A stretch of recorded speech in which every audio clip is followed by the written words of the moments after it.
India ने S-400 का उनका निज़ाम था, कुछ हद तक कामयाब हुआ, नाकाम हुआ कुछ हद तक, क्योंकि हमारे मिसाइल्स वहाँ जाके गिरे।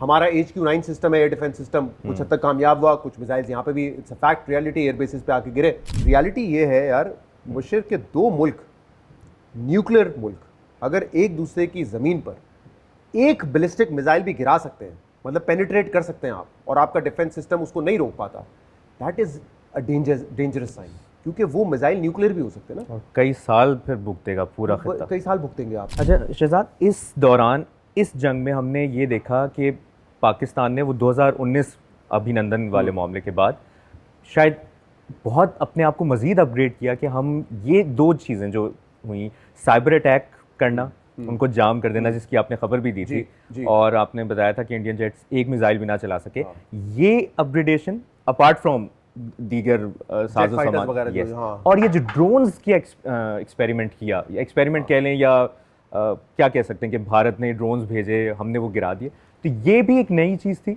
दोनों एंड से पाकिस्तान की। हाँ, ये मुझे नहीं पता था कि ये स्पेस वॉरफेयर में और साइबर वॉरफेयर में हम इतने आगे निकल चुके हैं। मतलब आप ये जाने कि जब ये 4 राफेल जो जैम किए और वापस भेजा, वो अंबाला एयरबेस से उड़े, उनको पता था कि उड़े वहाँ से, उनको पता था कि कब पाकिस्तान के करीब आएंगे, कब हमने टेक ऑफ करना है, ये सारी इन्फॉर्मेशन आ रही होती है। So you are well ahead of the enemy. और फिर जब उनको रिस्पॉन्ड किया तो वापस श्रीनगर में जाके लैंड हो गए। तो ये सारा आप अपने स्पेस सिस्टम से देख सकते हैं। स्पेस वॉरफेयर यही है कि आपको पता है कि क्या कर रहे हैं, आपने पहले ही उनको मॉनिटर कर लिया है। तो ये टेक्नोलॉजी वाइज उन्होंने बड़ा इंप्रूव किया है।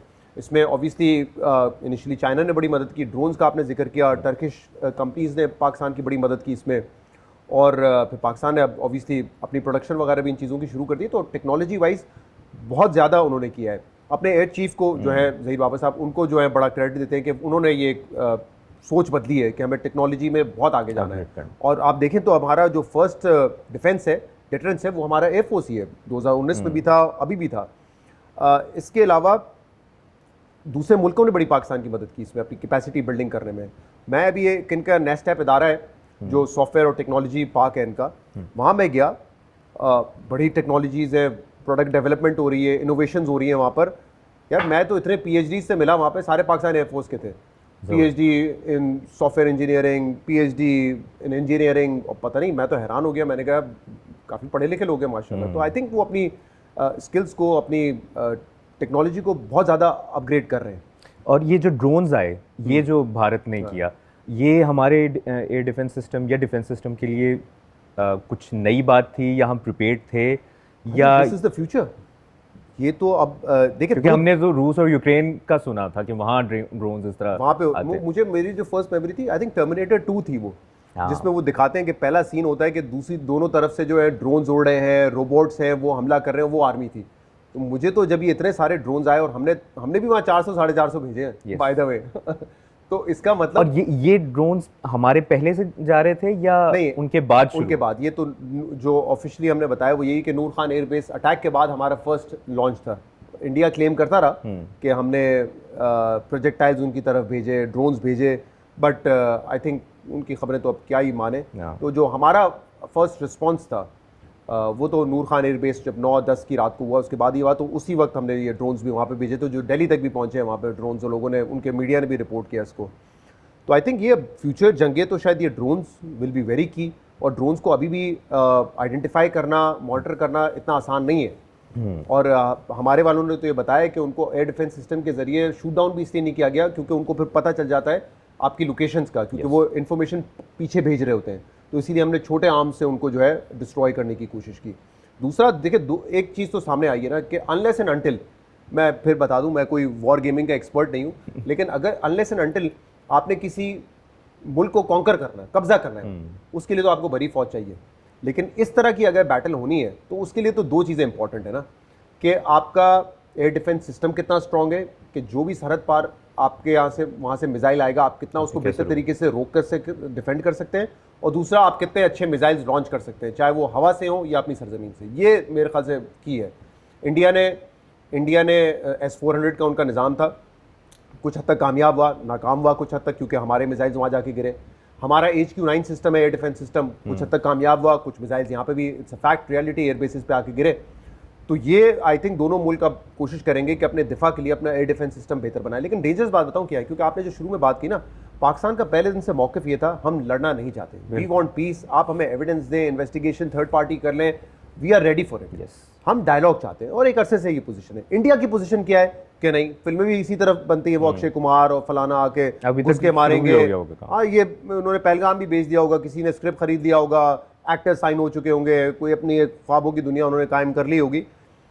बट रियलिटी ये है यार मुशर्रफ के दो मुल्क, न्यूक्लियर मुल्क, अगर एक दूसरे की ज़मीन पर एक बैलिस्टिक मिसाइल भी गिरा सकते हैं, मतलब पेनिट्रेट कर सकते हैं आप, और आपका डिफेंस सिस्टम उसको नहीं रोक पाता, that is a dangerous sign, क्योंकि वो मिसाइल न्यूक्लियर भी हो सकते हैं ना, और कई साल फिर भुगतेगा पूरा खित्ता, कई साल भुगतेंगे आप। इसीलिए हमारी एक ये, और ये देखें ना, अभी भी जंगबंदी जहाँ पे हुई, बहुत अच्छी बात है, क्योंकि इससे आगे बढ़ती नोबडी नोज़ कि वो कहाँ जाके रुकती। पाकिस्तान ने कोई अपना ये ऐलान नहीं किया था कि हम अगर हम न्यूक्लियर फर्स्ट पे साइन नहीं किया हुआ हमने, तो फिर भी हम जो है नहीं चलाएंगे, हमारी कोई पॉलिसी नहीं थी।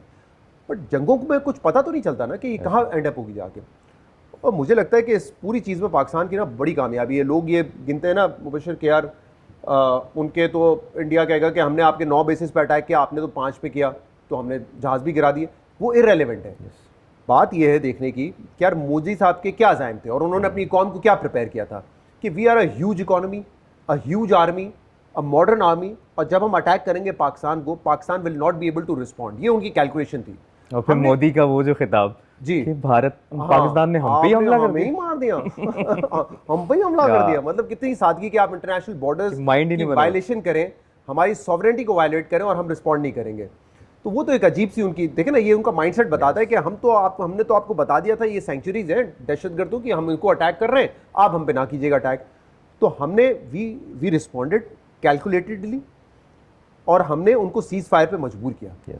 डिप्लोमेटिकली भी हमारा मौक़िफ़ माना गया। तो मेरे ख्याल से हर सतह पे हमने उनको जो है ना इसमें शिकस्त दी है। और ये हैरानकुन मेरे लिए एक्सपेक्टेशन से देखा जाता है, उनकी एक्सपेक्टेशन थी वो अटैक करेंगे, Pakistan will not respond, we responded. आपको पता है कुछ हमारे दोस्त ममालिक और बड़े ममालिक ये कह रहे थे कि इंडिया में बड़ा गुस्सा है, उनको पहलगाम वाक़े का गुस्सा निकालने दें और हम बाद में मामला सेटल कर लेंगे।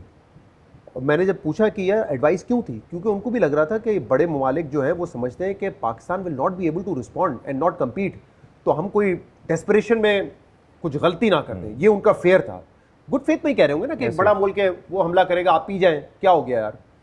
लेकिन पाकिस्तान रिस्पॉन्डेड, तो ये कोई एक्सपेक्ट नहीं कर रहा था। और मैंने एक खबर में जब हमारा जो ट्रांसमिशन चल रही थी, मैंने ये कहा था कि इंडिया के अज़ाइम लग रहे हैं कि उसने पहले दिन अटैक किया, फिर ड्रोन्स भेजे, फिर ड्रोन्स भेजे, इसका मतलब they are not going to stop. तो हमारा बेस्ट डिफेंस यही है कि we also attack, and that is a defence. ये नहीं है कि हमारी कोई ख्वाहिश है अटैक करने की। भाई अगर वो दूसरी तरफ से वो खामोश नहीं हो रहे हैं तो शायद आप when you penetrate their soil, तो उनको शायद ये पता चलेगा यार ये कैपेबिलिटीज हैं, now we can not be a part of this dangerous game.